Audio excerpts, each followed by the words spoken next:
రామారావు గారు ఉన్నప్పుడు ప్రారంభించబడిన సంక్షేమ పథకం. వీటిని గ్రాడ్యువల్గా డెవలప్ చేసుకుంటూ వచ్చి మన లాస్ట్ ఎలక్షన్స్ అప్పటికి మనము 2014, 2019కి మనము 2,000 రూపాయల పెన్షన్ ఇస్తూ వచ్చాం మన ప్రభుత్వం. దాన్ని 1,000 రూపాయల నుంచి 2,000 రూపాయలకి ఒకటేసారి పెంచి మనం పెన్షన్ ఇస్తూ వచ్చాం. తర్వాత వైఎస్ఆర్సీపీ ప్రభుత్వం వచ్చిన తర్వాత వాళ్ళు వచ్చే ముందు 3,000 రూపాయలు పెన్షన్ ఇస్తామని చెప్పారు. అయితే ఒకటేసారి ఇవ్వకుండా 250 లాగా పెంచుకుంటూ వచ్చారు. తద్వారా ప్రతి పెన్షన్ బెనిఫిషియరీ 32,000 రూపాయలు నష్టం జరిగింది వాళ్ళకందరికీ కూడా.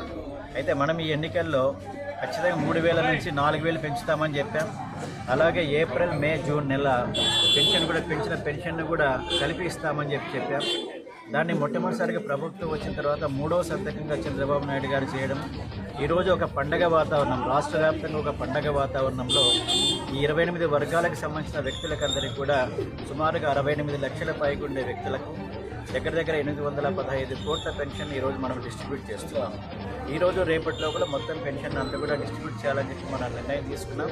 దానిలో భాగంగా మన నాయకుడు ఈరోజు మార్నింగ్ ఉదయం 6 గంటలకు ఇక్కడ లోకల్గా ఉండే స్థానికంగా ఉండే మన నాయకులు, మన మంత్రి గారు మన షా మహమ్మద్ ఫారూక్ గారు, వారి తనయుడు ఫిరోజ్ గారు ఉదయం 5:30 గంటల నుంచి కూడా ఈ కార్యక్రమంలో బిజీగా పార్టిసిపేట్ చేస్తూ వస్తున్నారు. సో ఈరోజు యథావత్తు 100% పెన్షన్స్ ఇవ్వడం అనేది కంప్లీట్ చేయాలనే ఒక ఉద్దేశంతో మనం చేస్తున్న కార్యక్రమం. ఇది ప్రజలందరికీ కూడా, ఈ 28 వర్గాల ప్రజలందరికీ కూడా ఉపయోగపడుతుంది. అలాగే వికలాంగులకు మనం 3,000 రూపాయల నుంచి 6,000 రూపాయల వరకు పెన్షన్ ఒకటేసారి పెంచాం. పూర్తి వికలాంగుత అంటే లేవలేనటువంటి వాళ్ళకు 15,000 రూపాయలు, కిడ్నీ సమస్యలు, తలేసీమియా ఉండే వాళ్ళకు 5,000 నుంచి 10,000 రూపాయలు. ఇటువంటి సంక్షేమ కార్యక్రమాలు ఎప్పుడు కూడా, సంక్షేమ పథకాలు ఎప్పుడు కూడా సంక్షేమ స్ఫూర్తితో, అంటే రాజకీయంగా లబ్ధి పొందాలని కాకుండా సంక్షేమ పూర్తితో చేసే పార్టీ తెలుగుదేశం పార్టీ. రాజకీయ లబ్ధి పొందాలనుకుని చేసే పార్టీ వైఎస్ఆర్సీపీ పార్టీ. మనం ఎప్పుడు కూడా సంక్షేమ పథకాల ద్వారా రాజకీయ లబ్ధి పొందాలనే ఉద్దేశంతో చేయలేదు. సంక్షేమ పథకాలు అందవలసిన వాళ్ళకి అందడం ద్వారా వాళ్ళు ప్రశాంతంగా, సుఖంగా జీవించాల్సిన ఒక ఆలోచనతో మనం చేస్తున్నాం. కాబట్టి ఈరోజు మనం పండగ వాతావరణంలో దీన్ని జరుపుకుంటున్నాం. అందరూ లబ్ధిదారులందరూ కూడా ఆనందంగా, సుఖంగా జీవించాలని కోరుకుంటూ ఈ కార్యక్రమానికి శ్రీకారం చుట్టారు మన నాయకుడు చంద్రబాబు నాయుడు గారు. అందరూ బాగుండాలని.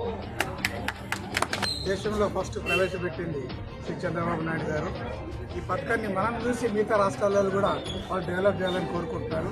కాబట్టి మన దేశానికే స్ఫూర్తిదాయకమైన పథకాన్ని చంద్రబాబు నాయుడు గారు విధికరించడం, దాన్ని అమలుపరచడానికి మన మినిస్టర్ గారు కూడా పూనుకోవడము, బ్రదర్ కూడా దాన్ని అమలుపరచడానికి ప్రతి వీధి 42 వీధులు కూడా ఈరోజే 99% స్టార్ట్ చేయాలా, దీన్ని ఎగ్జిక్యూట్ చేయాలనే ఉద్దేశంతో ముందుకు బయలుదేరి సక్రమంగా ముందుకు జరుగుతూ ఉంది. ఈ పథకాన్ని మీరందరూ ఆశీర్వదించాల్సిందిగా కోరుతున్నాం.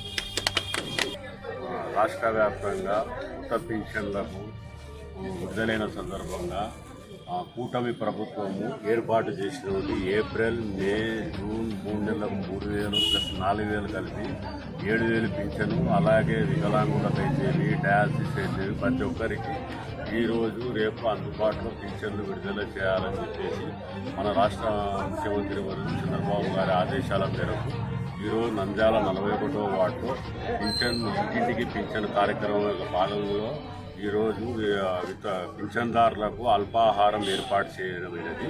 దానిలో భాగంగా ఈరోజు మాకు సమయం కేటాయించి వచ్చినటువంటి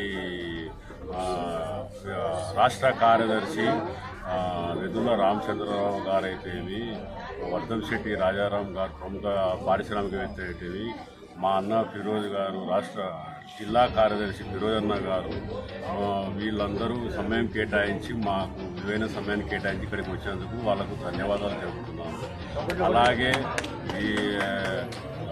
అలాగే ఈరోజు కానీ రేపు కానీ ఈ సచివాలయ సిబ్బంది మొత్తం పింఛన్లు అందజేయాలనేసి మేము కోరుకుంటున్నాము. దానిలో భాగంగా ప్రతి ఒక్కరికి ఇంటింటికి వెళ్ళి ఇవ్వాలని వాళ్ళ వెంబడి మేము కూడా వెళ్తామని చెప్పేసి వాళ్ళకు విన్నవించుకుంటున్నాము. అలాగే ఈరోజు ఫిరోజ్ అన్న గారు ఎంతో విలువైన సమయాన్ని మాకు కేటాయించినందుకు ప్రత్యేక ధన్యవాదాలు. మేము మాట ఇచ్చిన ప్రకారము మొన్న ఎలక్షన్లలో ఈ వార్డులో అత్యధిక మెజార్టీ తీసుకొని వచ్చి ఫరూక్ సార్ గారికి, ఫరూక్ సార్ అన్నదమ్ములకు అందరికీ కానుక ఇస్తామన్నాము. అదే కానుక మీద మేము మాట నిలబెడుతున్నాము. రేపు ఫారూక్ సార్ గారు కానీ, ఫిరోజ్ అన్న గారు కానీ, సార్ గారు కానీ మాకు ఏదైనా వార్డు సమస్యలకు అన్ని విధాలా అందుబాటులో